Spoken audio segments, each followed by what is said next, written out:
Namo Vishnupadaya Krishna Prasthaya Bhutale Srimati Bhaktivedanta Swamini Iti Namane Namaste Saraswati Devi Gauravani Krishna Nirvisesa Sanyavari Paskachari Vanchakopa Tirubhascha Kripa Sindhu Devasha Patitana Pavani Vyo Vaishnavegyo Namo Namaha Hare Krishna. Well, very nice to see everyone again this evening. Most of you were at class this morning, so we ended on me taking the dust of Srila Prabhupada's feet on the Vyasa-san in New York City. So I was there with a few other devotees from New Vrindavan, as I said, to get Harinam initiation, first initiation. So this is 1971. At that time, Prabhupada, he was initiating 10 devotees a day. That was considered a lot, very prolific, 10 devotees a day. He did that for over a week. Every day, 10 devotees. And again, there were no temple stores to go to. We had to make our japa beads. We had to string them up. We learned how to do that. One of the first things I learned how to do is string up japa beads tightly on this thread. We did that in the basement of the temple. The beads just came from the craft shop. Our tilak came from the hardware store. The beads came from the craft shop. Dhotis came from a cloth shop. At that time, when you see the early BTG photos, you'll see the one cover photo, Back to Godhead magazine. Everyone, bright yellow dhotis, bright yellow saris, bright yellow kurtas. That all came from the same bolt of cloth. They would just buy a big bolt of cloth, and take out so many meters for dhoti, so many meters for kurta. Kurtas were not so getting made so, but saris, same cloth was used for the saris. That also was polyester. Looked very nice, you never had to iron it. And at that time, you saw everyone had sashes. All the brahmacharis, they had their sashes they wore on the top. So the beads, they were just whatever, made out of whatever kind of wood. And also the neck beads. We had to string our neck beads in case we didn't have neck beads at that time. We knew 3 times around. The japa beads, as I said, we learned how to make them nice and tight. We did that all the day before. Prabhupada chanted on all of our beads at that time. And we knew what was going to happen each day. Of course, fire jugya was there. Srila Prabhupada's secretary would call you by your karmi name. You would come up. We were instructed. We had to know how to do everything. We had to learn everything, what to do. Even offering our dandavats. We'd say left side down in front of Srila Prabhupada as you offered your dandavats. And then you knew when he called you up, a few things would happen regularly. He would say, chant 16 rounds. Yes, Prabhupada. You would make your vow there before the spiritual master, before the fire, before the deities. And what are the regulative principles? Like myself, I remember just sitting there waiting for my turn. And as all you would do would just keep saying them over and over again. Regulative principles. So hopefully when he called you, you wouldn't forget them. I remember that day, one godbrother, he became big Sanskrit, wrote many books. Kushakrata. He went up there, and Prabhupada said, Kushakrata, he was a genius. He went up before Prabhupada, he asked him the regulative principles, no illicit sex, no meat eating, no gambling. And he couldn't remember. And the Prabhupada looked at him. Said, oh Prabhupada, you're reading my mind. No intoxication, finally he said. Prabhupada smiled. that day, many devotees were initiated. I remember Sruta, Kirti was initiated that day. We were all together in that party, Sruta, Kirti Raj. And then my turn came. Prabhupada came before Prabhupada and offered my dandavats.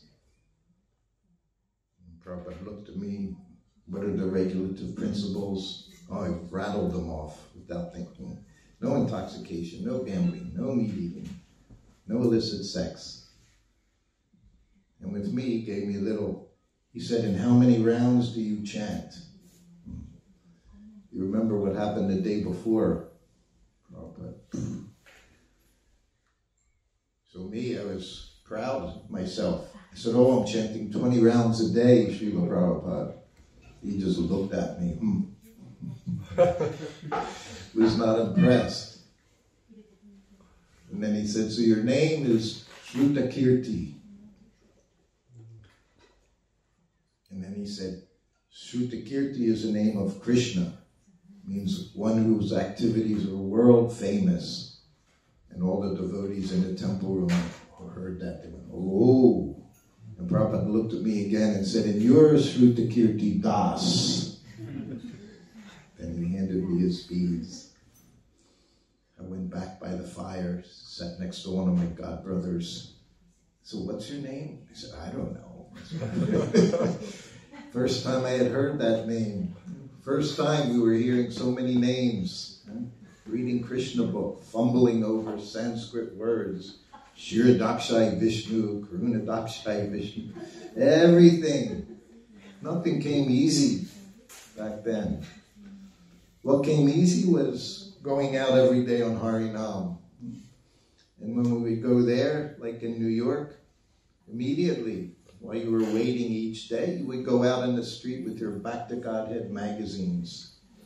If you got 25 cents, you were very, very happy. 25 cents. If someone took a magazine, Back to Godhead magazine, you were happy. Then later on in the day, you would go up Prabhupada's quarters there on Henry Street. Had his door to his quarters. Outside the door, Prajumna would put the list. And there you would see your name.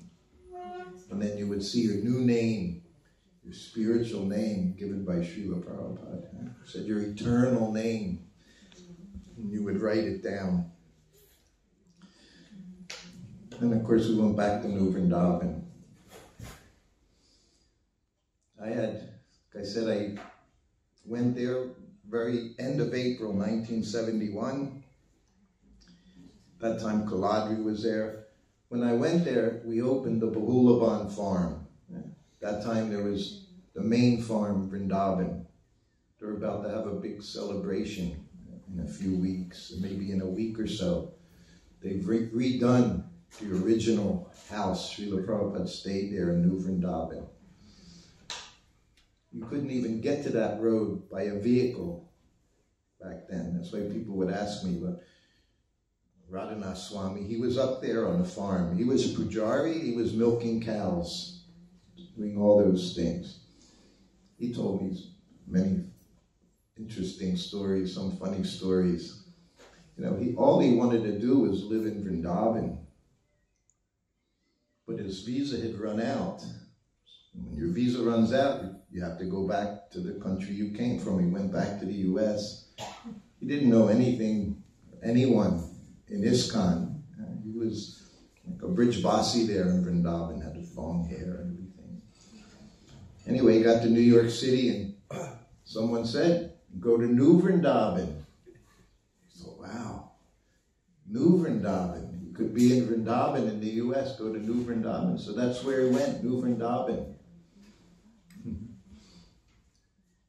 He got there, of course, one of the first things Kirtanananda Swami did was he gave him a shotgun. Because they had planted, many plants, vegetables, things were planted and all. So he was up on the Vrindavan farm. And Kirtanananda gave him a gun and said, if you see groundhog, you see a gopher, shoot it. Radhanath Swami wouldn't even step on an ant. If he saw one, he said he just started chanting very loudly to scare it away. That was his business in New Vrindavan. So he was up top. I was down in the Bahulaban farm, which they had just got. That became the main farm. As I said, access to it was easier. There was actually a road that went by the farmhouse. It was a simple place. It was a farmhouse, no running water in it. There was no bathroom in the house. It was an outhouse, 100 meters away or whatever. He had an outhouse. There was a well next to the house. So during that time, I was like everyone there, we took care of cows. At that time, we got a few cows. We had a half a dozen cows to get started. Jersey cow, I remember. I would mend fences. Then I started milking cows. At one point, people came and went milking 6 cows.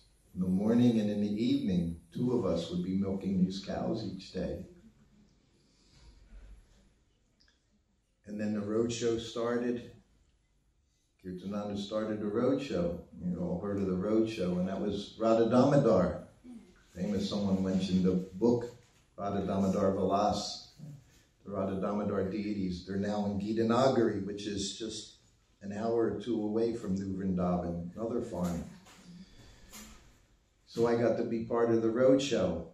And that went, as the winter was approaching. New Vrindavan in the wintertime, you can't do much on the farm. When the winter comes, you just take advantage of everything you've stored up during the summer months, during the spring, the summer, and the fall. Get all your hay bales, you can fruits, you can vegetables, whatever you have to do to survive through the winter. And Prabhupada said, no problem, you just chant Hare Krishna. It's our main business, chanting Hare Krishna. But he had this road show, and we went down to the south. Who was telling us, Vishaka, the other day, what did he say they would say? They would go ahead, the party would go ahead and try to sell this road show to people, high school, colleges, nightclubs, whatever it was. And one of the pitches they would do, they would say, George Harrison, he's also a Hare Krishna. He may even turn up for the program.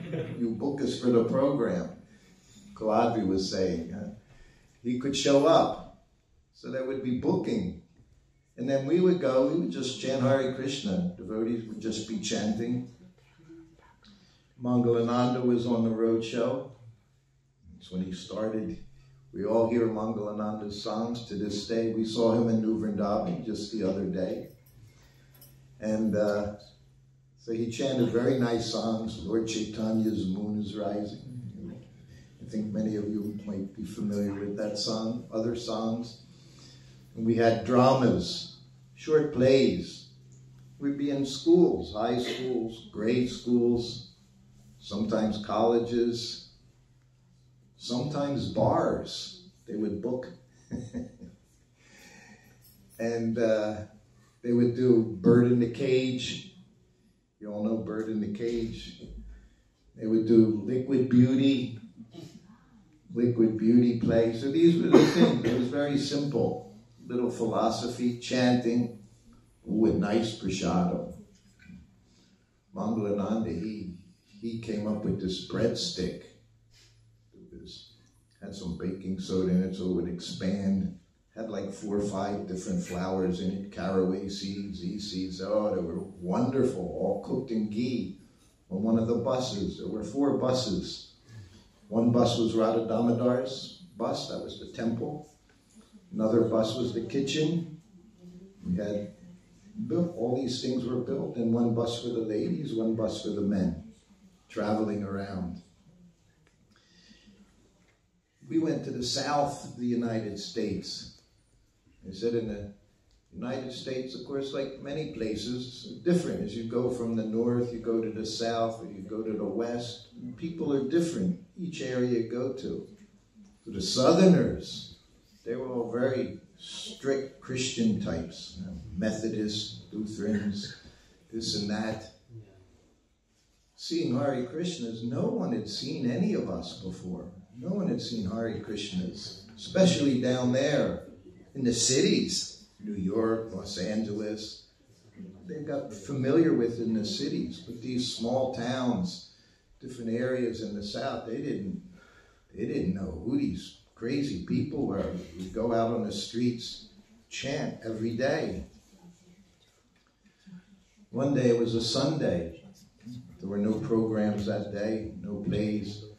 So all of us, about a dozen of us, were in the streets and were chanting Hare Krishna. You know, back in those days, we would get arrested at times, just for chanting. What was Prabhupada's reaction? Never said, stop chanting. Told us this is just like Lord Chaitanya. That was going on in Lord Chaitanya's time. He said, you just continue to chant. They arrest you, fine, they arrest you. You get back out, you chant again. So that's what we were doing. So this one Sunday, it was in Alabama. These don't mean a whole lot probably to you. Alabama was a very, what's the word, restrictive, very fanatical Christians. Not just Christians, white Christians. This is back in the days. The blacks were still being back of the bus, they would say in that time. Back in the bus. So we were chanting on the streets and we got arrested. They put us in jail. They didn't know what to do with Hare Krishnas. We weren't doing anything, but we were singing in the streets without permits. At that time, this was before there was a big court case. The judge, federal judge, said we had the right to chant, practice our religion. But this was before that time. So it was all they could do is put us in jail until they could figure out what to do with this. It was a Sunday, and we're in jail. Sunday was our favorite day of the week back in those days, because every Sunday you had the love feast. ISKCON feast in the 70s. They were amazing, wonderful. Every feast, puri, sweet rice, chutney, pineapple chutney, tomato chutney, samosas. What was one? Strawberry Malpura. Strawberry Malpura was this sweet thing you made with flour, fried in ghee, put in the sweet yogurt with strawberries. Amazing preparations. We lived for the Sunday feast. And now we're in jail. Every other day was just rice, chapatis, and dal. Now we're not getting any of that. And the men were all in the one jail together, so we had an idea. We would make a feast in our minds. It was bad enough we're sitting in the jail, the bead bags chanting Hare Krishna. They didn't know what these people, whether maybe they're all on LSD or something, you know, because we just completely, these crazy people. But now we're in the jail, we became quiet. We're all just sitting there, meditating. One devotee's making sweet rice, another one's making samosas. We all made different preparations of sitting. And then we offered it. There was no temple, there was no anything. It was all just in our minds, our imagination. We learned from Prabhupada. If you can't do anything else, you sit, you chant Hare Krishna. Always services there. Prabhupada would get a letter, someone saying they were sick in the hospital. Prabhupada said, that's okay, just chant Hare Krishna. You can chant Hare Krishna 24 hours a day if you can't do anything else. So that's what we were doing. And then it was all together. I got down on my hands and knees. I offered it. We offered everything. And then all the devotees lined up to take the feast. I was going around serving. There wasn't anything. They didn't see anything. But we were enjoying like anything. served them samosas, malpura, halava. We had such a wonderful feast that day in the jail. By the time we were done honoring prasadam, they kicked us out. They didn't want anything to do with us. Get out of here. Get back on the road. That was what we were like then. We just wanted to serve, take prasadam, chant Hare Krishna, and do some service. So that was the road show back at that time. So then the spring came. I'm back in New Vrindavan. This is Prabhu asked me yesterday. He was saying to me when he saw me in Rup Sanatan's hometown, Bangladesh. And I said, I like Prabhupada's sense of humor. So now we're back in New Vrindavan. Spring comes. It's May. And Prabhupada, when he saw Kirtanananda, he told him, you go back to New Vrindavan and develop the place. He said in New Vrindavan, first farm, he said, your main business is the cows. Protect the cows. He said, that's your main business. He said, so you go back and develop New Vrindavan.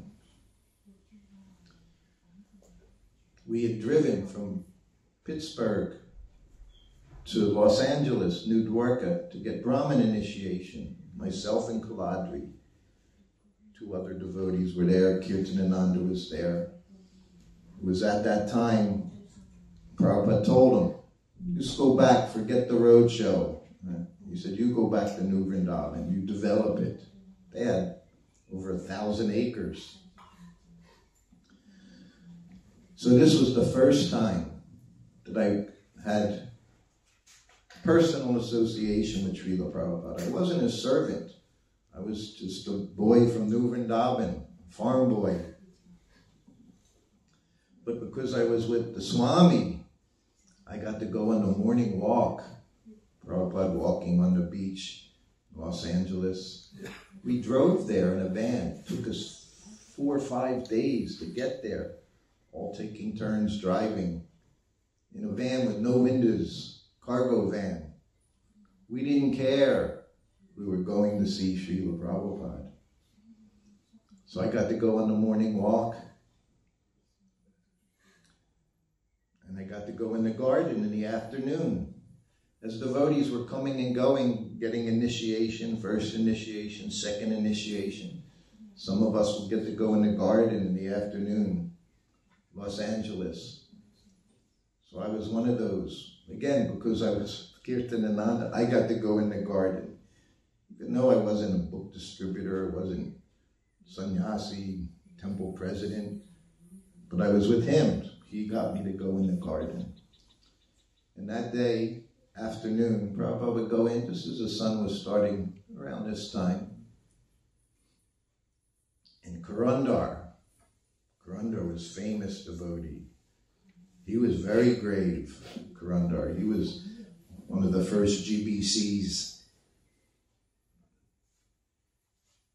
I went into the garden one day. We would follow Prabhupada into the garden.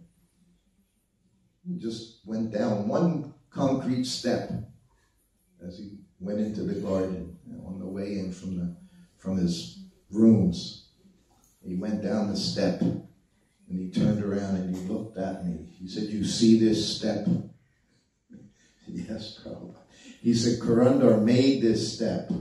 He said, Kurandar could do anything. That was Kurandar. Prabhupada had so much faith in what he could do.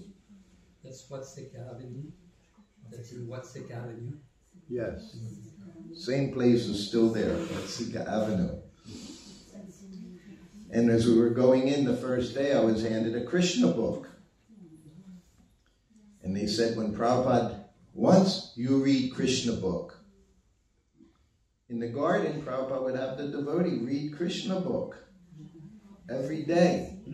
This was the first time I saw Prabhupada hearing from his books. So I had the Krishna book. Again, in those times, you were given a service. That was your service. No one would take it away from you. And you cherished to have some service for Krishna, for Srila Prabhupada. So I became the Krishna book reader. By the third day, reading Krishna book, going on the morning walk. We came back from the morning walk. It was after 3 days. Prabhupada was walking up the stairs. And we would all be lined up in the hallway just watching Prabhupada walk up the stairs. Every move he made, we just watched in amazement. He was walking up the stairs, and he gets up the stairs and he's looking down at me. And he looked at me. He said, Sruta Goswami. And he just kept walking up the stairs because I was reading the Krishna book. He said, Sruta Goswami. Reading Krishna book. This was Prabhupada. Everything he saw in the most wonderful way. And he just kept walking up the stairs. Another day he was walking up the stairs. He had his cane. He was walking up the stairs and he stopped. And he looked at all his young men, his children. He said, I used to run up the stairs. He said, but now I can't run up the stairs. He said, but the desire hasn't changed. Always giving instructions, the most simple, practical way to teach you. The body's changed, but I haven't changed. He said, I still want to run up the stairs. Now, 74-year-old, I understand that very, very well. 50 years later, you come to the stairs and it's like climbing Mount Everest sometimes as you get higher and higher up the stairs. Always teaching us. One morning on the walk, we're walking along the beach. And you know, when the sun's rising early in the morning, you walk on the beach. What do you see?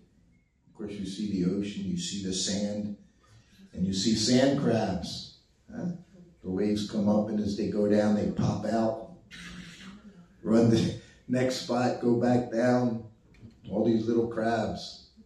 And we're walking. And there was one, we were young, just 19 years old. There was one boy, he was even younger. He was like 17, 16 years old. And he was also on the morning walk. And Prabhupada's walking. Prabhupada saw everything. You might think he's just walking his head straight. He always walked very head forward, no distractions, focused, attentive, sometimes preaching, talking with the devotees. And he's walking and he stopped. And the boy was about 10 foot back. He was watching the crabs. Go this way, that way. Prabhupada stopped. He didn't turn around or anything. He just said, he's not serious. They just kept walking. It's Krishna consciousness. You have to be serious. How does this stop them? Okay.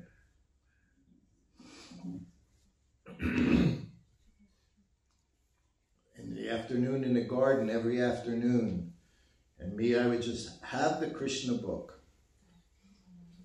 One of the things that amazed me was it was the first time I saw Prabhupada had a servant. He had a personal servant.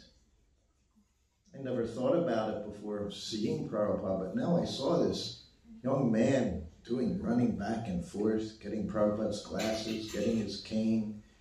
He would see in class in the morning, opening his case, taking the glasses out, giving him the Prabhupada, opening the Bhagavatam. I became fascinated with Prabhupada's servant. I was watching him. Before that, I was focused watching Srila Prabhupada, but now I was watching his servant thinking, wow, what an amazing service. Someone serves Prabhupada personally.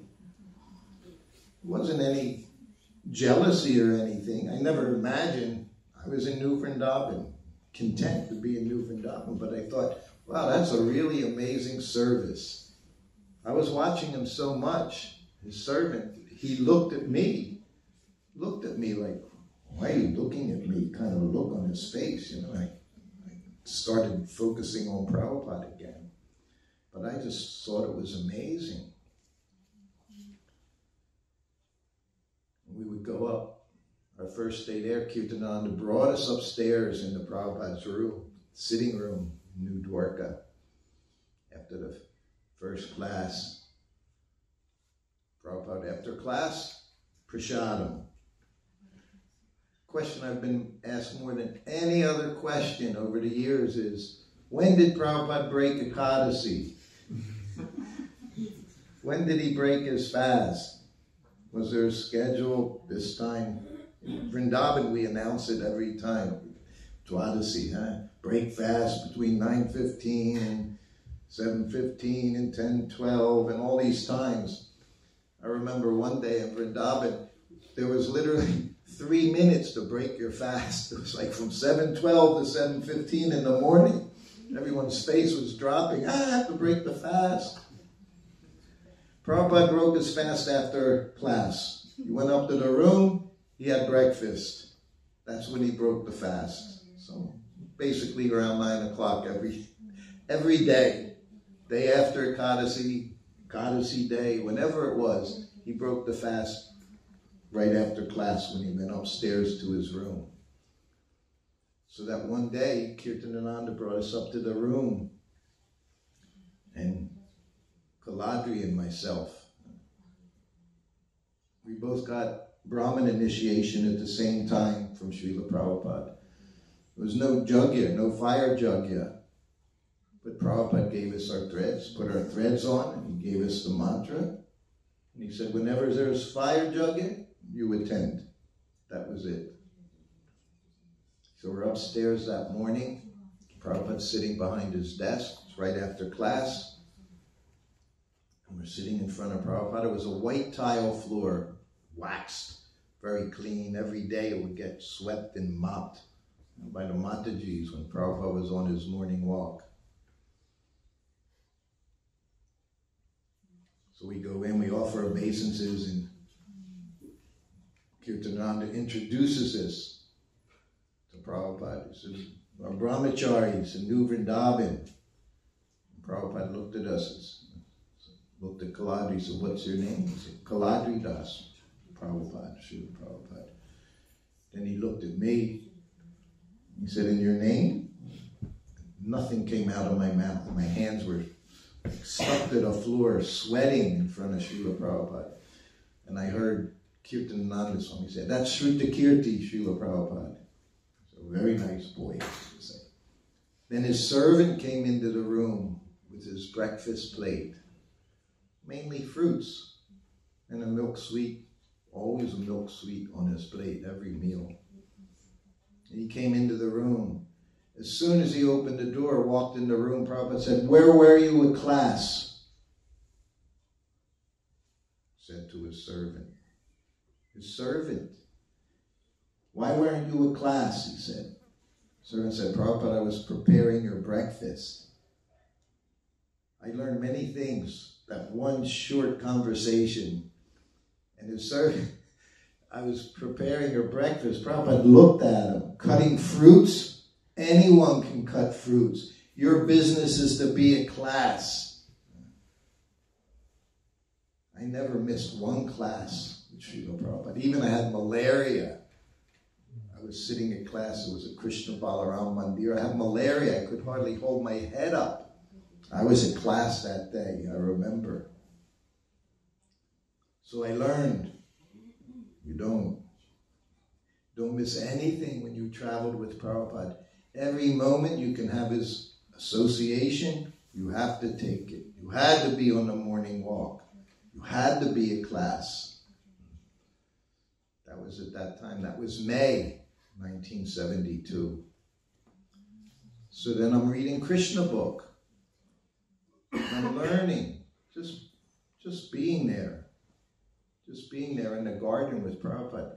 You learn so much just by watching him, hearing him say a few words. You go in the garden, you didn't do anything without his permission, without his instructions, without him telling you. You didn't start a conversation.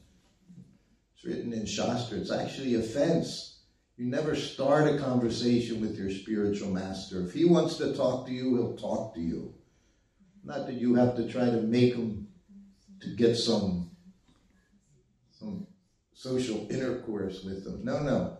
His business, what he wants to do, he'll do. So you're learning all these things. You're just picking up what to do, what not to do. So we'd come in, he'd sit down, we would all offer obeisances. He'd have his hand in his bead bag, sometimes chanting. Sometimes he'd say something. And sometimes he would look at me. When he looked at me, that meant read. He didn't say, okay, now you can read Krishna book. He'd just look at you. You're holding it, meant read. And you'd start reading. One time he sat up. He always sat very straight, but he pushed his chest out.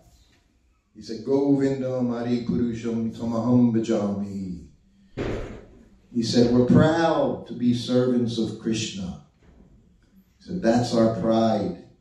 He said, everyone is serving. He's just talking to 4 or 5 devotees, sitting all new bhaktas. He said, that's our pride. Everyone is serving, he said, serving their spouse, serving their boss, serving their dog. He said, but we're servants. The Supreme Personality of Godhead. Govindam Hari Purusham Tamaham Bhajami. That's our pride. And I'm sitting just like you right there. And he looked at me. He said, we don't care. Maybe Krishna is God. Maybe he's not. We just love him. I just found out he was God 1 year ago. Now he's saying we don't care. God, not God. We just love this boy. This beautiful boy. We just love him. Want to serve him. Another time, sitting Los Angeles like this, and it was beautiful. Springtime, like 10 months of the year, it's like springtime in Los Angeles. And he's sitting, and he said, what color is Krishna? Now I'm thinking, that's a funny question to ask. What color is Krishna? And this was my first thought. Prabhupada's tricky. He asks questions sometimes that seem so obvious. Maybe it's not obvious. What does he want to hear? I didn't raise my hand. Very rarely, Prabhupada would ask a question. I wouldn't, even when I was with him on a morning walk every day as a servant, I would always let someone else answer, because you're always wrong. And I thought, he's asking this question. I just had this instinct. You're going to be wrong. So finally, one brahmachari raises his hand. He was smart, brahmachari, philosophical. He said, Srila Prabhupada describes in Krishna book, he's blackish like the monsoon rain cloud. So he quoted Prabhupada's Krishna book. He quoted 10th canto. Can't be wrong. Smart. I saw Prabhupada do that many, many times. Proudly. He said, no, he's blue like the sky. And then he said, the sky is blue because it's reflecting Krishna's bodily effulgence. That's why the sky is blue. So just like that, he showed you how to see Krishna every day, just by looking at the sky. That's what Prabhupada did. He showed us how to see Krishna in everything. Not just, you come here, look on the altar, you see the deities, you try to understand Krishna's there. Krishna, this is Krishna. No, everywhere Krishna's, everywhere. Everywhere in this creation, Krishna's there. The sky is blue, it's reflecting Krishna's body. Chaitanya Charitamrita says, the Brahma Jyoti. What is the Brahma Jyoti? What is it a reflection of? Lord Chaitanya, Prabhupada says, the Brahmajyoti is the reflection of Lord Chaitanya's bodily effulgence. Devotee connects everything to Krishna.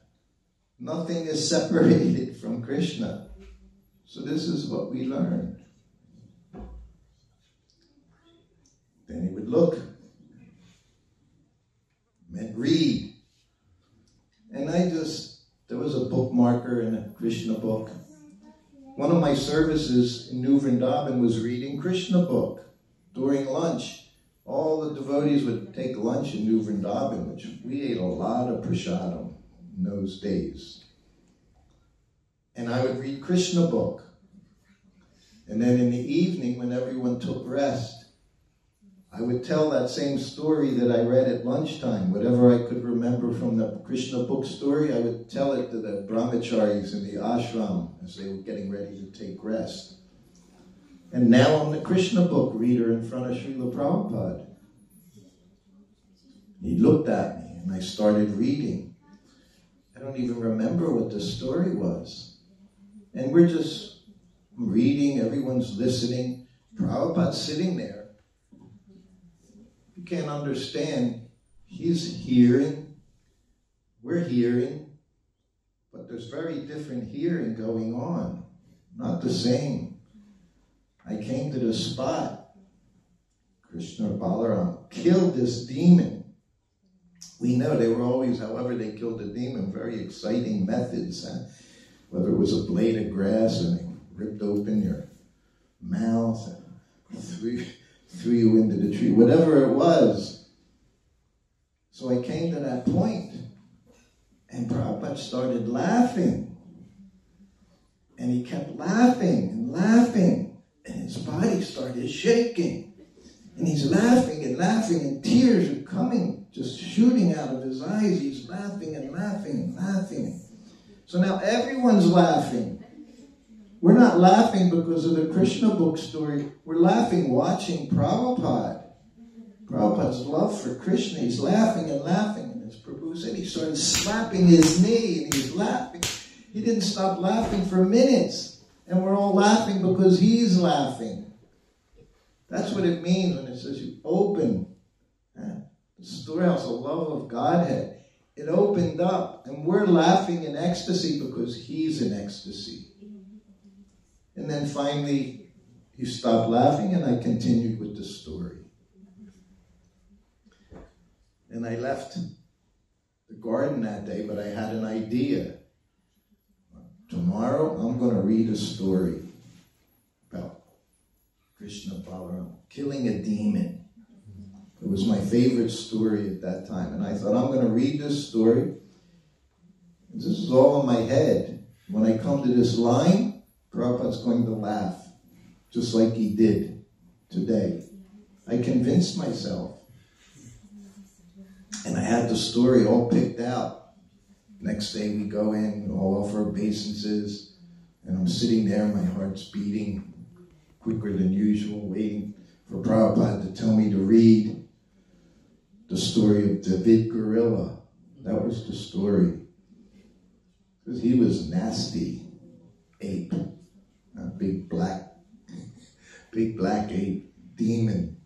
Did all kinds of horrible things in front of the gopis, everything. He was very nasty.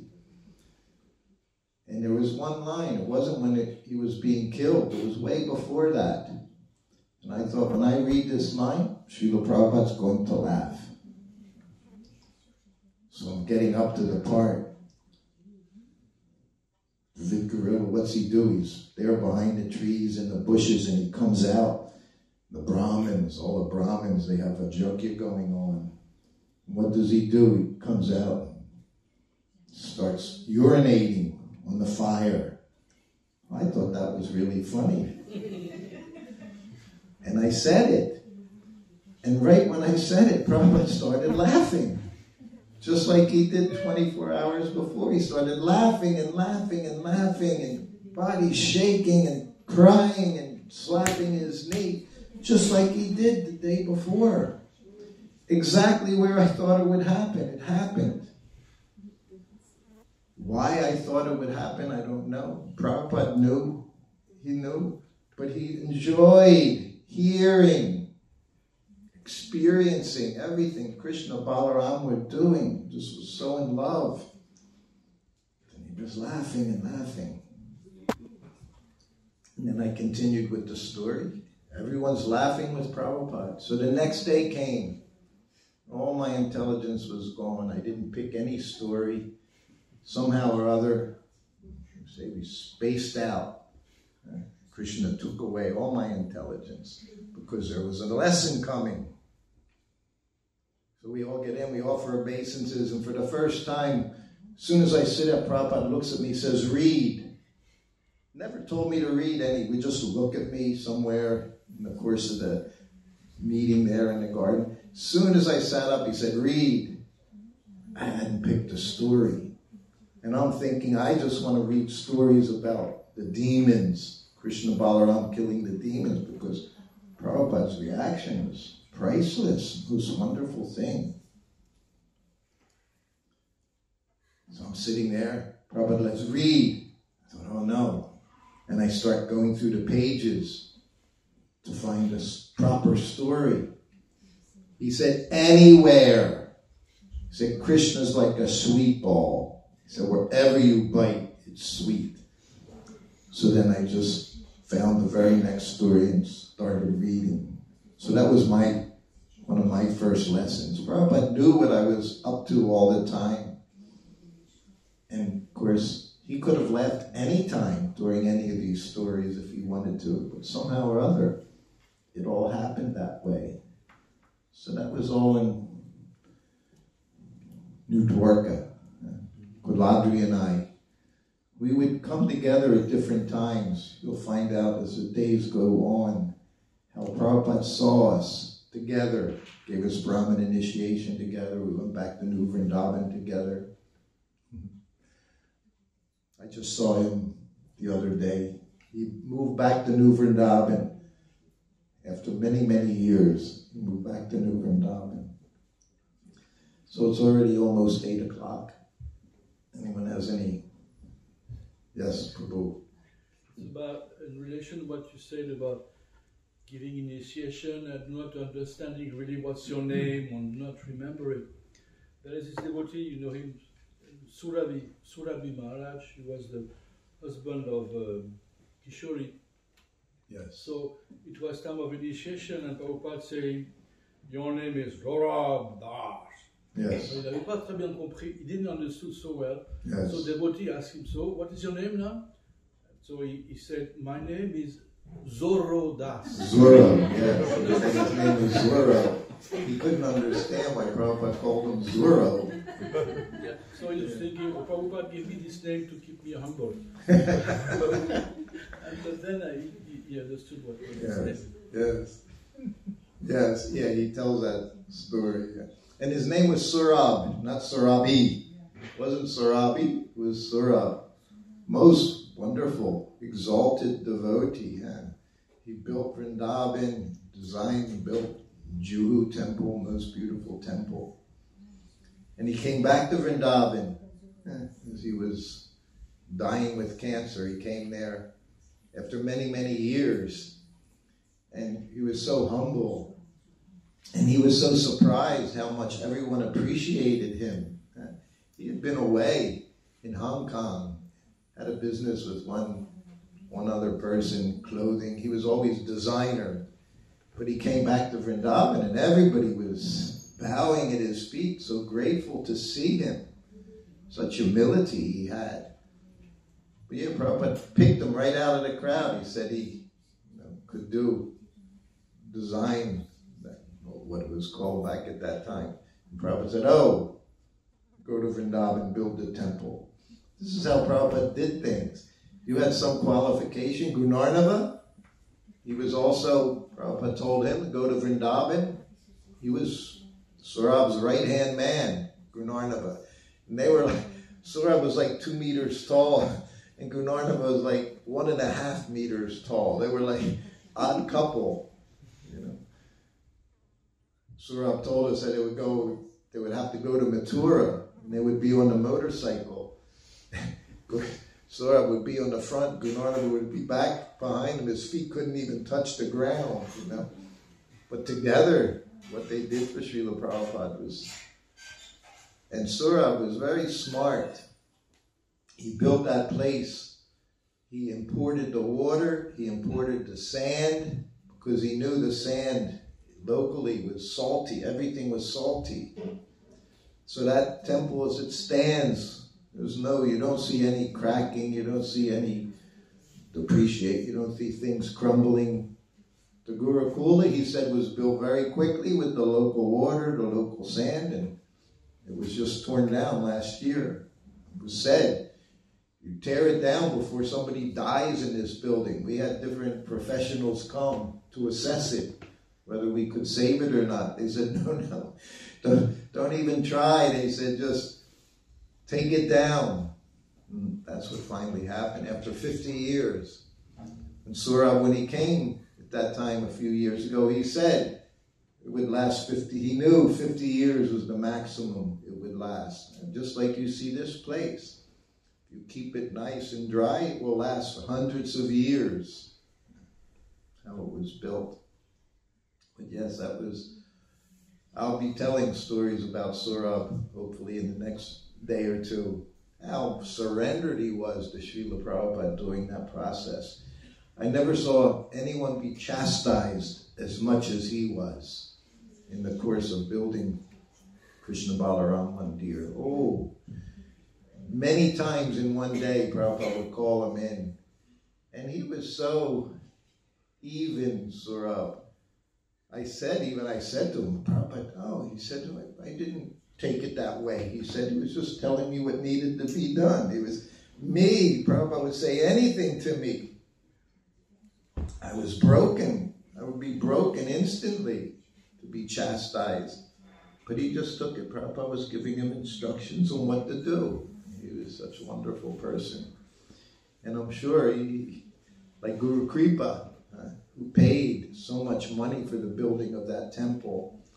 And Prabhupada said, Krishna Balaram, they're building your home in Goloka Vrindavan. So with Saurabh, I'm sure, same thing. Krishna Balaram, they secured him a very nice place in Goloka Vrindavan. Any other questions? Okay. I think we continue tomorrow morning. Please all come. Thank you for being here. Srila Prabhupada ki jai. Hare Krishna. Jai.